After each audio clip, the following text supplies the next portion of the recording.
बिस्मिल्लाहिर्रहमानिर्रहीम। अच्छा, आज हम आगाज़ करेंगे अपने पता नहीं कितने लेक्चर का, तो फोर्थ होगा आई थिंक। इसमें हम लास्ट टाइम मैक फंडामेंटल वाला जो चैप्टर नंबर 3 है हमारी कोर्स बुक का, उसको देख रहे थे, तो आज भी वही चलेगा और इंशाअल्लाह हमारी कोशिश होगी कि आज हम इसको ख़त्म कर दें। आप सबको रमज़ान के हवाले से बहुत बहुत मुबारक हो। मेरी दुआ है कि अल्लाह ताला इसको आपकी दुनियावी और दीनी दोनों हवालों से बेहतरी का सबब बने। तो क्लास का हम कुछ इस तरह से स्केड्यूल रखेंगे कि अभी हम 6:30 से सपोज 7:15 बजे तक हम मतलब ये क्लास का सेशन लेके चलेंगे। उसके बाद हम ब्रेक ले लेंगे और फिर होपफुली अराउंड 8 दोबारा से इसको कंटिन्यू करेंगे और देन फिर 9 से पहले जब भी हमारा ये कंटेंट ख़त्म होते हैं तो हम इसको ख़त्म कर लेंगे। पेस हमारी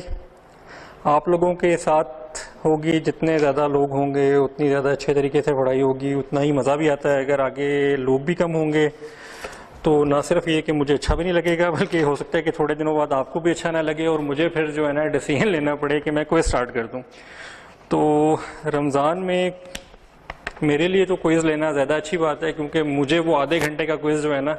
वो बोलने के हवाले से निजात मिल जाएगी, ठीक है। और मैं आप सब लोगों को क्विज़ पकड़ा के सुकून से साइड पे बैठ के रेस्ट करूंगा। लेकिन आप लोगों के लिए रमज़ान में क्विज़ करना जो है वो इशू बन जाएगा, तो कोशिश करें कि अपनी अटेंडेंस जो है वो थोड़ी सी रेगुलराइज कर लें। अच्छा, आज हम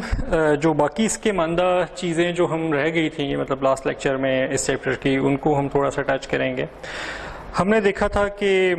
ट्रांसमिशन वायरलेस मीडियम के ऊपर कैसे हो रही होती है, और उसके अलावा कैसे जब मल्टीपल स्टेशंस अगर किसी मीडियम को एक्सेस करना चाह रहे हों तो वो कैसे उनमें से किसी एक को एलोकेट होता है। उसके अलावा मुख्तलिफ तरह के इश्यूज़ जो चैलेंजेस हैं इस मैक लेयर के लिए वो क्या क्या हैं, जिसके अंदर में देखा था कि RF के लिंक की क्वालिटी एक इशू बनती है। उसके अलावा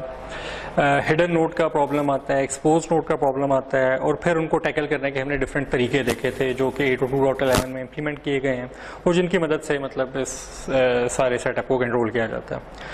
आज हम देखेंगे शुरू में सबसे पहले कि ये जो 802.11 का जो हमारा फ्रेम बनता है, या जिसको हम दूसरी ज़बान में पैकेट कहा करते थे ईथरनेट की ज़बान में,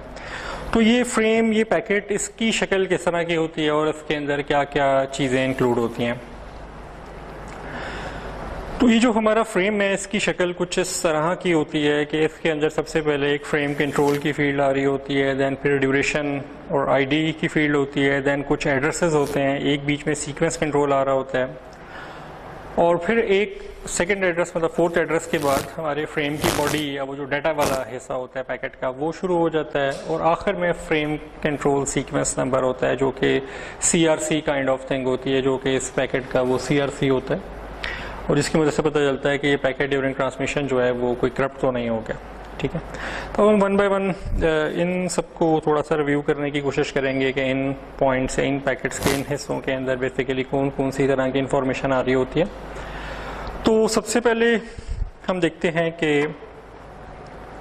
जो फ्रेम कंट्रोल की फील्ड है ये बताते खुद एक बड़ी गुंजलक किस्म की फील्ड है, और उसके अंदर बड़ी सारी मज़ीद हिडन प्रॉब्लम्स होती हैं जिनको हम देखते हैं कि वो क्या क्या होती हैं। तो इस फ्रेम कंट्रोल फील्ड के 2 बाइट्स के अंदर जो बिट्स होती हैं उसके कोई सब डिवीजन इस तरह की है कि सबसे पहले तो प्रोटोकॉल नंबर आ रहा होता है, और ये जो भी आपका 802.11 का प्रोटोकॉल चल रहा होता है उसको जो भी स्टैंडर्ड नंबर एलोकेट किया गया है वो नंबर यहाँ पे आ रहा होता है, जिससे पता चलता है कि आपके पास इस प्रोटोकॉल की कौन सी रिवीजन जो है इस वक्त IP के ऊपर इम्प्लीमेंट हुई हुई है और वो यूज़ हो रही है। उसके बाद टाइप और सब टाइप, ये 2 जो डेटाज हैं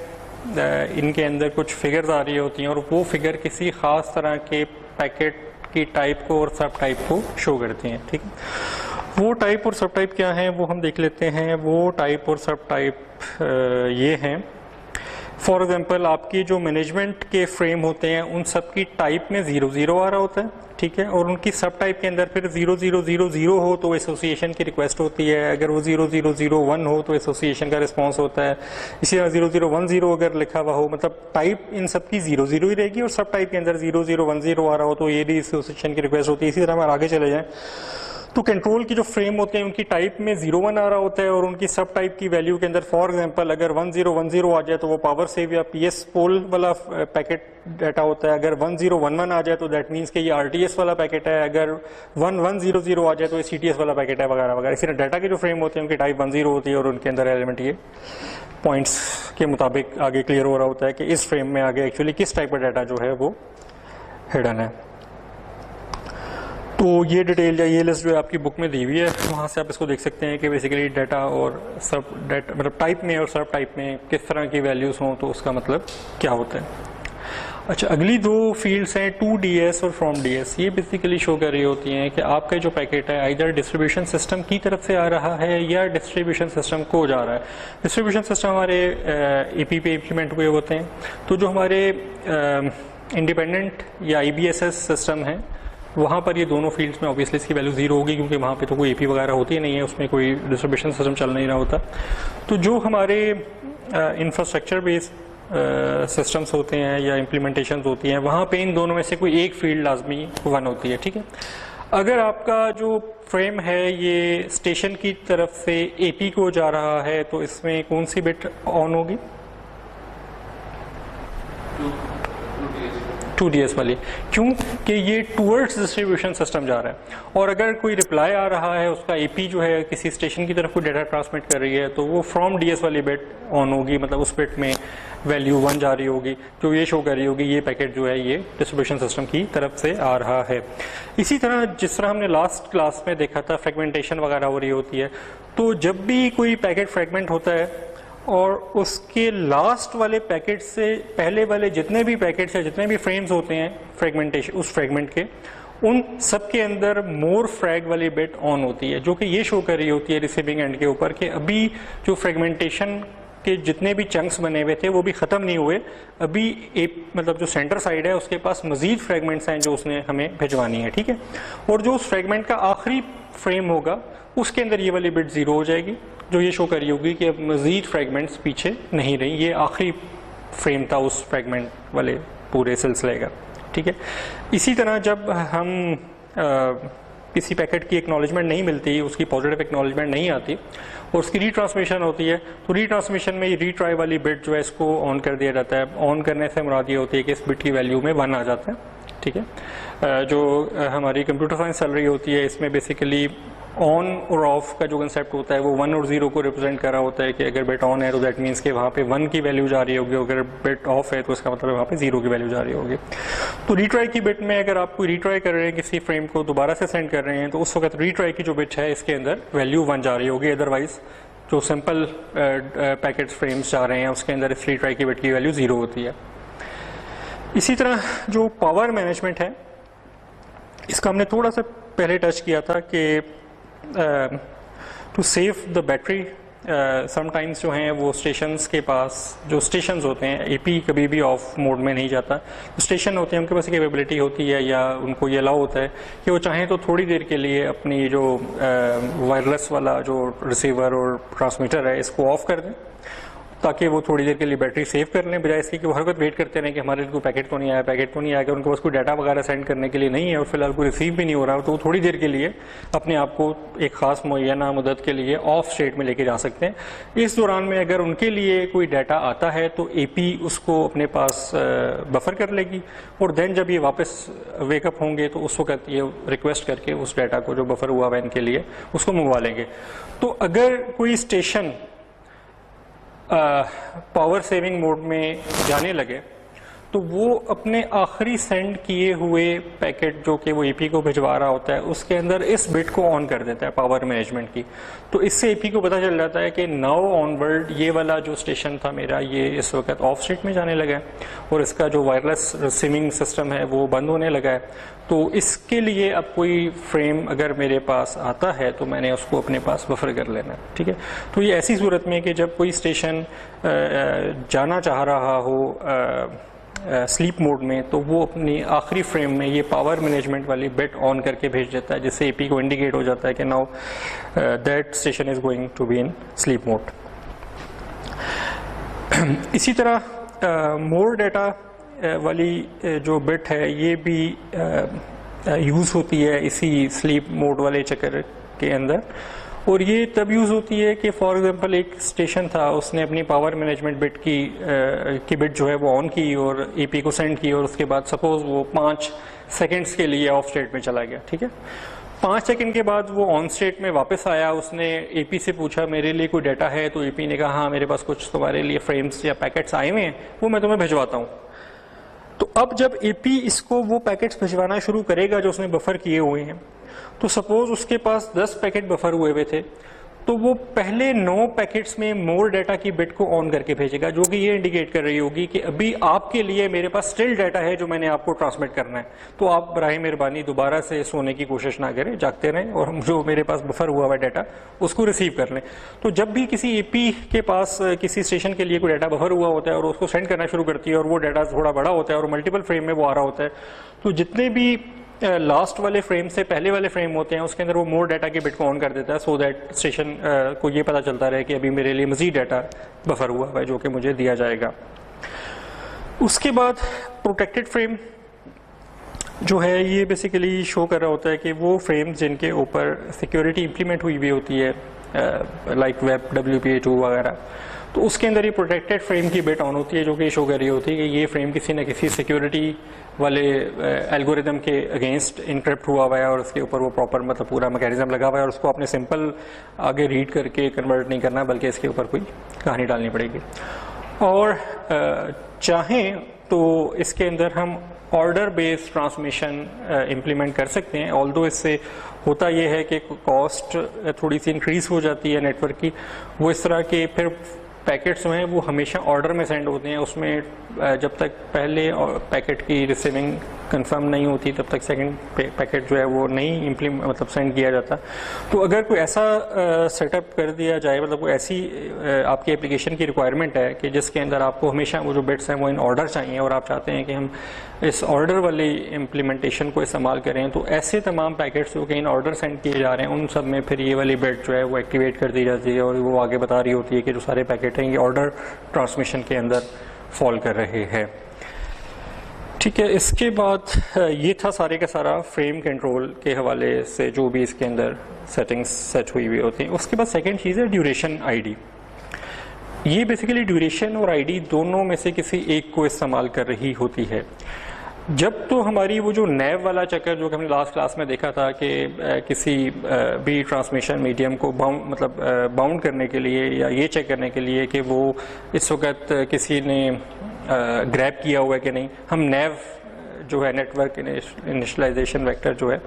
उसको इस्तेमाल कर रहे होते थे।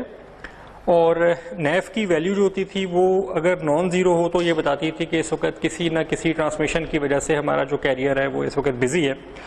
तो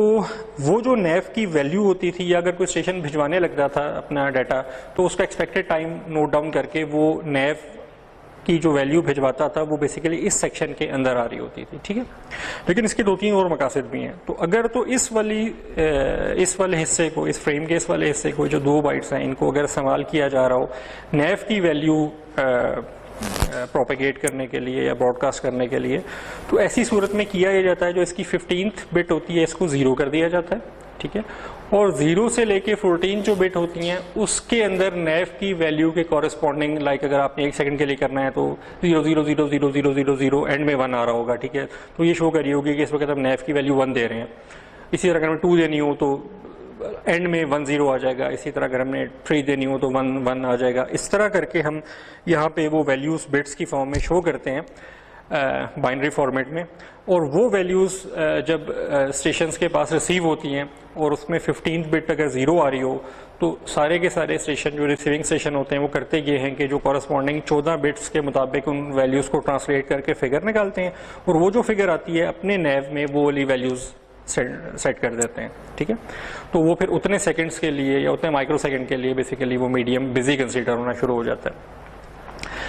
इसी तरह कंटेंशन फ्री पीरियड के अंदर अगर आपकी ट्रांसमिशन हो रही हो,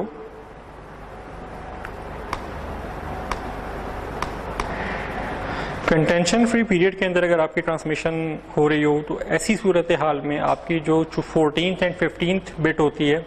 इसको 0 और 1 कर दिया जाता है। ठीक है, और बाकी में अकॉर्डिंगली 0 0 ही आ रहे होते हैं, और अगर लास्ट वाली बिट 1 हो और उससे मतलब 15 वाली बिट 1 हो और 14 वाली बिट 0 हो, तो एक काफ़ी बड़ी वैल्यू होती है, जो कि कंटेंशन फ्री पीरियड में ऐसे तमाम स्टेशन जिनको वो CTS RTS या वो नैब वाली वैल्यूज़ नहीं मिली होती, उनको फिर वो प्रिवेंट कर देती है। इतने बड़े मतलब ये तकरीबन बनता है 32,768 बनता है, मतलब अगर इस वैल्यू को के 1,0,0,0,0,0 को कन्वर्ट करें, तो ये इतने बड़े टाइम के लिए वो तमाम स्टेशन जो कि किसी वजह से इन वैल्यूज़ को नहीं ले पाते, वो डेफर हो जाते हैं फिर कंटेंशन फ्री पीरियड के अंदर कोई अपनी ट्रांसमिशन करने के लिए। और तीसरी टाइप होती है PS पोल फ्रेम्स। ये PS पोल फ्रेम यूज़ होते हैं कि जिस वक्त हमारा कोई स्टेशन या हमारा जो कोई नोड होती है वो सोने के बाद दोबारा जागती है, तो वो PS पोल फ्रेम जनरेट करती है और सेंड करती है। ठीक है, इससे दो फ़ायदे हासिल होते हैं। नंबर एक तो ये कि इसको पता चल जाता है कि मतलब ये इनिशिएट कर देती है एक वैल्यू कि मैं मतलब अब एक्टिवेट हो गई हूँ और कोई भी स्टेशन जो है वो मुझे डाटा सेंड कर सकता है। और सेकंड ये फ़ायदा होता है कि वो जो आपका AP होता है उसको पता चल जाता है कि ये जो मेरा स्टेशन था ये वापस एक्टिवेट हो गया, और अगर इसके लिए मेरे पास कोई डाटा बफर हुआ है तो मैं अब इसको भिजवा सकता हूँ, या अगर कोई नया डाटा है तो अब उसको मैंने बफर नहीं करना, डायरेक्ट इसको फॉरवर्ड कर देना है। ठीक है, तो इस सूरत में इसकी जो 14th और 15th बिट होती है इसको 1-1 कर दिया जाता है, और बाकी जितनी भी बिट्स होती हैं उसके अंदर AID एसोसिएशन ID वो स्टेशन अपनी फिल इन करके भेज देता है। होता ये है कि जब एसोसिएशन होती है, जब भी आपका कोई नेटवर्क जो कि इंफ्रास्ट्रक्चर बेस्ड नेटवर्क हो, उसके अंदर जब कोई नोड AP से एसोसिएट करती है, अपने आप को जब ज्वाइन करती है, तो उसको एक एसोसिएशन ID साइन हो जाती है। ठीक है, तो वो एसोसिएशन ID की बेस पे उसकी ट्रांसमिशन जो होती है वो AP बाकी स्टेशन के ट्रांसमिशन से डिस्टिंग्विश कर रहा होता है। ठीक है, तो जब भी कोई बिट जब भी कोई स्टेशन अपने आप को मतलब वेकअप फॉर्म में लेके आता है, तो उसके बाद वो आखिरी 2 बिट 14th और 15th की वैल्यू को 1-1 कर देता है, और बाकी वैल्यूज़ के अंदर अपनी जो एसोसिएशन ID है उसको इनकॉर्पोरेट करके फ्रेम को सेंड कर देता है। तो उससे ये होता है कि जो भी रेलेवेंट AP होती है वो जब उसके अंदर एसोसिएशन ID पड़ती है तो उसको पता चल जाता है कि मेरी जो ये एसोसिएटेड स्टेशन था ये अब वापस वेकअप हो गया और इसको मैं अब डाटा वगैरह भिजवा सकता हूँ।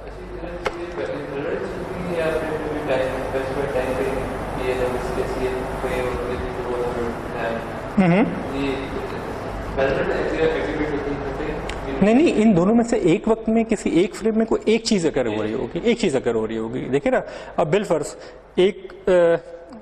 सिस्टम है, वो अगर ट्रांसमिशन कर रहा है, उसका काम सिर्फ इतना है कि वो ट्रांसमिशन करते हुए ज़ाहिर है वो नैफ की वैल्यू ही हमेशा सेट करवाएगा, क्योंकि उसमें पैकेट भिजवाने हैं और कैलकुलेट करना है कि कितना मुझे टाइम ड्यूरेशन चाहिए जिसके लिए मैंने अपने कैरियर को बुक करना है, तो उसके हिसाब से वो नैफ की वैल्यू भिजवा रहा होगा। ठीक है, अगर कंटेंशन फ्री पीरियड चल रहा है तो उसका मतलब ट्रांसमिशन कोई नहीं हो रही, सबका नैफ 0 हुआ है। अब जो वैल्यू होंगी वो बेसिकली CFP के लिए इस्तेमाल हो रही होंगी। ठीक है, और अगर कोई है ही स्लीप मोड में गया हुआ था तो एट दैट टाइम ना तो उसके लिए वेकअप का कोई ताल्लुक है, ना ही नैप का उसका CFP का कोई ताल्लुक है, वो जागते साथ ही वो जो है ना इसको इस्तेमाल करेगा PS पोल फ्रेम के लिए। और ये जो आइडेंटिफिकेशन होती है कि इस वक्त ये कौन से टाइप की इस्तेमाल हो रही है, ये बेसिकली इसकी 15th और 14th बिट की वैल्यू के ऊपर सेटल डाउन हो रहा होता है कि इनकी वैल्यू जिस टाइप की होगी इसको उसी तरह से रीट्रांसलेट किया जाएगा। ठीक है, अच्छा, इसके बाद एड्रेसेस होते हैं। एड्रेसेस इसके अंदर 3-4 तरह के होते हैं। इसमें डेस्टिनेशन का अच्छा एड्रेसेस होंगे सारे के सारे मैक एड्रेस। ठीक है, क्योंकि ये बेसिकली लेयर 2 चल रही है, तो यहाँ पे जितने भी एड्रेसेस वाला जहाँ पे हम रेफर कर रहे होंगे तो वो सारे के सारे आप समझ लें कि ये मैक के एड्रेस होंगे। तो इसके अंदर जो एड्रेस होते हैं वो नंबर 1 तो होगा सबसे पहले डेस्टिनेशन का। ठीक है, यानी कि किस स्टेशन के ऊपर ये पैकेट या फ्रेम जाना है उसका एड्रेस होगा। देन फिर सोर्स का होगा, और देन ये जो 2 एड्रेस दिए में इनकी ख़ास वजह होती है। वो ख़ास वजह ये है कि अमूमन तो ये शो कर रहे होते हैं यहाँ पे कि हमारा BSS ID क्या है, बेसिकली कि किस AP के थ्रू ये ट्रांसमिशन मेरी जो है ना आगे फॉरवर्ड होनी है। ठीक है, और कई बार ये होता है कि मतलब आप ये फील करें कि हमारा एक हाइब्रिड नेटवर्क है। ठीक ठीक है। तो हाइब्रिड नेटवर्क में बहुत सारी हमारी नोड्स ऐसी होंगी जो कि वायर्ड नेटवर्क के ऊपर होंगी और बहुत सारी नोड्स ऐसी होंगी जो वायरलेस के ऊपर होंगी। तो जब हम किसी वायरलेस के ऊपर मतलब वायरलेस स्टेशन के ऊपर वायरलेस स्टेशन से डाटा भिजवाएंगे तो उसके अंदर तो ये 3 फील्ड ही सफिशिएंट होंगी कि हम उसमें वो भिजवा देंगे सोर्स डेस्टिनेशन और BSS ID लिख के। तो वो यहाँ से हमारा पैकेट जो है उस BSS ID पे जाएगा, उस BSS ID से उस अगेन वो जो नेक्स्ट सेकेंड वाला जो हमारा डेस्टिनेशन उस पर चला जाएगा। लेकिन सपोज अगर हमारा कोई सेटअप इस तरह का है कि हमारा कोई वायर्ड वाला भी पॉइंट है जो कि बेसिकली हमारे नेटवर्क पे एग्जिस्ट कर रहा है और हमने अब डाटा वायर्ड वाले को भिजवाना है, तो यहाँ पे हमारी डेस्टिनेशन 2 आना शुरू हो जाएंगी। एक डेस्टिनेशन तो होगी हमारी कि जो कि हमारा एक्चुअल मैक एड्रेस है जिसके ऊपर वो डाटा भिजवाना है जो कि वायर्ड वाला होगा, ठीक है। और दूसरी हमारी जो है ना फिर वही स्टैंडर्ड AP वाला हिसाब किताब चल रहा होगा। तो यहाँ पे आके मतलब ये 4 एड्रेसेस जो है कहीं ना कहीं इस्तेमाल हो रहे होते हैं, कई जगहों पर नहीं हो रहे होते। अच्छा, एड्रेसेस के इनके दरमियान में एक सीक्वेंस कंट्रोल नंबर आ रहा होता है। ये सीक्वेंस कंट्रोल नंबर या सीक्वेंस नंबर जो है ये बिल्कुल उसी तरह है जिस तरह के हमारा ईथरनेट के अंदर इस्तेमाल हो रहा था कि हर पैकेट के अंदर वो सीक्वेंस नंबर एक एलोकेट होना शुरू हो जाता है। तो जब भी इसकी ट्रांसमिशन स्टार्ट होती है तो ये हर पैकेट को 1 2 3 4 5 6 ऑनवर्ड जो भी ट्रांसमिशन चल रही होती है वो उसको एक सीक्वेंस नंबर जनरेट करके देना शुरू कर देता है। और इसके अंदर अगर हमारी फ्रेगमेंटेशन आ जाए तो यहाँ पे थोड़ा सा फ़र्क आता है कि अगर तो नॉर्मल फ्रेम्स चल रहे हैं, नॉर्मल ट्रांसमिशन चल रही है, तब तो वो सीक्वेंस नंबर जो हैं वो सीक्वेंस नंबर ही होंगे, ठीक है, मतलब 1 2 3 4 की फॉर्म में होंगे और इसके अंदर 0 ही आ रहा होगा। लेकिन अगर यहाँ पे हमारी कोई फ्रेगमेंट वाले पैकेट्स आना शुरू हो जाएं तो ऐसी सूरत में क्या किया जाता है कि सीक्वेंस नंबर को फ्रीज कर लिया जाता है, सीक्वेंस नंबर एक ही रहता है और फिर फ्रेगमेंट नंबर में 1 2 3 4 5 6 7 8 9 10 आना शुरू होता है कि जितनी फ्रेगमेंट है उनको 1 2 3 4 से वो मतलब डिस्टिंग्विश होना शुरू हो जाती हैं। और सीक्वेंस नंबर सेम रखने का फ़ायदा ये होता है कि जब वो डेस्टिनेशन एंड पे पहुँचती हैं तो वहाँ पे उसको पता चल रहा होता है कि ये सारे के सारे जो 10 पैकेट आए हैं ये बेसिकली एक ही पैकेट की डिफरेंट फ्रेगमेंट्स हैं। और फिर उनको ऑर्डर करने के लिए वो फ्रेगमेंट नंबर को इस्तेमाल कर लेते हैं कि जो सबसे छोटे वाला फ्रेगमेंट नंबर के अंदर जो वैल्यू होती है उसको पहला पैकेट कंसीडर करता है या पहली फ्रेगमेंट कंसीडर करता है, उसके बाद सेकंड वाली को 1 2 3 4 उनको फिर रीअसेंबली उस फ्रेगमेंट नंबर के हिसाब से कर लेता है। और जितने भी फ्रेगमेंट के हवाले से पैकेट जनरेट होते हैं उनका सीक्वेंस नंबर सबका एक ही चल रहा होता है किसी एक फ्रेगमेंट का। मतलब आपने पहले एक पैकेट भेजा, वो एक फ्रेगमेंट थी तो उसका सीक्वेंस नंबर कुछ और होगा और फ्रेगमेंट नंबर में 1 2 3 4 आ जाएगा। थोड़ी देर बाद एक और बड़ा पैकेट आ गया, उसको आपने फिर फ्रेगमेंट किया तो उसका सीक्वेंस नंबर कोई और होगा, ठीक है, लेकिन वो सारी फ्रेगमेंट उस के लिए सेम रहेगा। अच्छा, यहाँ तक हमारा प्रोग्राम है कि हम ब्रेक ले लें, मतलब ये जो बाकी की चीज़ें हैं ये हम थोड़ा सा आगे जाके देखें, लेकिन अभी चूंकि टाइम है 5 मिनट का तो हम ज़रा इस वाली चीज़ को भी थोड़ा सा फ़ौरन कवर कर लेते हैं। इस स्लाइड के बाद फिर हम जो है ना थोड़ा सा ब्रेक ले लेंगे। तो ये स्लाइड ये शो कर रही होती है कि हमारे यहाँ जो IP का पैकेट आता है जो कि हमारे यहाँ नॉर्मल वायर्ड नेटवर्क से आ रहा होता है, तो उसकी इनकैप्सुलेशन कैसे की जाती है मैक वाले फॉर्मेट में और देन उसको फिर ऑनवर्ड ट्रांसफ़र कर दिया जाता है AP के थ्रू। तो जब हमारे पास पैकेट आता है तो उसके अंदर basically destination MAC, source MAC, type आ रही होती है। ये हमारा वो पैकेट है जो ईथरनेट का पैकेट होता है, ठीक है, उसके अंदर वो टाइप आ रही होती है कि किस टाइप का ये पैकेट है। फिर उसके बाद IP का पूरा पैकेट उसके अंदर आ रहा होता है और आखिर में FCS आ रहा होता है। तो इसको ये जो इम्प्लीमेंटेशन है 802.11 की, ये 2 डिफरेंट तरह की इम्प्लीमेंटेशन या 2 डिफरेंट तरह से उसको ट्रीट कर रहा होता है। एक तो है 802.1h के फॉर्मेट में ट्रांसलेट करता है और दूसरी है RFC 1042। तो ये जो 802.1h है ये नॉर्मली कहलाती है मेरे ख्याल में IETF इम्प्लीमेंटेशन, और ये जो RFC 1042 है ये शायद टनल इम्प्लीमेंटेशन जो है इसको कहा जाता है। तो होता यह है कि ये उस पूरे पैकेट को उठाती है, उसको इस तरह से जिस तरह के इस फ्रेम में बताया जा रहा है कि उसके वो जो सोर्स और डेस्टिनेशन मैक हैं उनको मैक हेडर की फॉर्म में ले जाती है, ठीक है। इसी तरह फिर कुछ अपने कंट्रोल पैकेट्स इसके अंदर ऐड करती है जो कि snap, DSAP, snap, SSAP control, Ethernet tunnel, ये इसके हार्डवेयर कंट्रोल के हवाले से होते हैं। फिर टाइप का पैकेट एज इट इज़ उसके बाद इंटीग्रेट कर देती है। उसके बाद जो पूरा IP का पीछे से पेलोड आ रहा होता है उसको इंटीग्रेट करती है और आखिर में अपना FCS दोबारा से रिकैलकुलेट करती है, क्योंकि हमारे पैकेट में अब नई फील्ड्स ऐड हो गई हैं। तो नई फील्ड्स की वजह से पुराना जो FCS था वो तो किसी काम का नहीं रहा ना, वो तो कम फील्ड्स के ऊपर कैलकुलेट हुआ हुआ था। तो अब हम मतलब उनको नए सिरे से रिकैलकुलेट करेंगे और नए सिरे से रिकैलकुलेट करने के बाद फिर इस पैकेट को ऑनवर्ड ट्रांसमिट कर देंगे अपने जो भी वायरलेस वाला हमारा नेटवर्क है उसके ऊपर। और इसी तरह से जब ये पैकेट हमारे पास वापस रिसीव होगा तो हम इसके ऊपर से जो ये वाली लेयर्स वाले पैकेट्स ऐड हुए हुए थे इनको 1 बाय 1 रीडअप करेंगे। रीडअप करने के बाद इनसे जो इन्फॉर्मेशन डिड्यूस होगी उनकी फॉर्म में हम ईथरनेट का पैकेट दोबारा से जनरेट करेंगे, वो जो ब्रिजिंग का फंक्शन परफॉर्म हो रहा होता है, और फिर इस पैकेट को ईथरनेट वाली लैन के ऊपर आगे फॉरवर्ड कर देंगे। ठीक है, तो यहाँ पे हम ऐसा करते हैं कि अब ब्रेक लेते हैं, और ब्रेक लेने के बाद अब हम इंशाल्लाह से 7:50 के ऊपर दोबारा से मेरे ख्याल में 7:28 या 30 पे रोज़ा खुल रहा है, तो अराउंड 50-55 के ऊपर हम दोबारा से कंटिन्यू करेंगे ताकि इसको ख़त्म करके 9 बजे से पहले हम इसको वो भी कर लें। चलो, थैंक यू।